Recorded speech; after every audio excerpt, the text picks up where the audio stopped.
question in my mind to start with is who's driving the train here? Where's all this discussion about security guarantees coming from? And in my opinion, it's coming from the Ukrainians and the Europeans. They talk relentlessly about security guarantees. And the reason is very simple. Not only do they want to defend Ukraine moving forward, they want to keep the Americans in Europe. The great fear here is, and I think they have reason to fear this outcome, is that Trump is divorcing the United States from Europe's security, right? So talking about security guarantees ad nauseum is important just for Ukraine, not just for Ukraine, but also for keeping the Americans in Europe. But then the question you have to ask yourself is, what does this all add up to?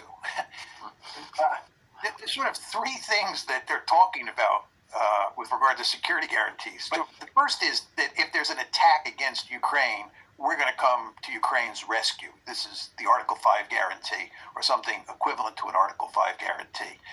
We're going to be the cavalry and come in and pull their chestnuts out of the fire. The second dimension is they're actually talking about deploying troops in Ukraine, at least British and French troops. The third dimension is, and if you look at this memo that Starmer put out, he and Macron are both talking about building up Ukraine's ability to defend itself. So when you talk about the whole package of security guarantees here, there are, again, three dimensions. One, Article 5 guarantee. Two, we actually deploy NATO troops in Ukraine. And three, we build up Ukraine's military capability. And I would just note that all three of those issues are ones that are red flags or red lines for the Russians. The Russians are not going to accept an Article 5 guarantee from the West. This is why they oppose NATO expansion into Ukraine. Secondly, it's inconceivable to me that they would allow NATO to station forces on Ukrainian territory. And third, one of their principal demands is that Ukraine be disarmed to the point where it's not an offensive military threat to Russia. Okay, how does that square with the argument that Macron and Starmer are putting forward that we want to do is build up Ukraine's military capability? This is just not going to happen. The Russians are going to go to enormous lengths to prevent it. We're in the midst of a war that's been going on for 3.5 years because the Russians categorically reject the idea of Ukraine being in NATO. And then you have all these proposals that mainly the Europeans are pushing and the Ukrainians are pushing that the Russians just won't accept. And they've made that clear all along.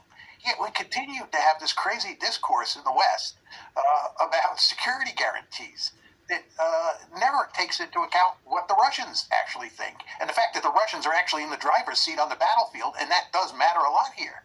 So it's just all evidence of how cockamamie the discourse in the West is. It's just really kind of hard to believe these debates that we have. My final point on this, by the way, is that I think Trump understood after meeting with Putin that meaningful security guarantees are not acceptable to the Russians.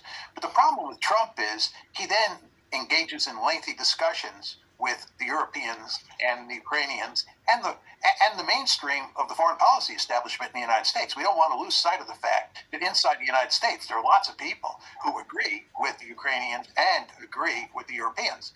And he talks to all these people, the Keith Kellogg's of the world, and he likes to throw them a bone.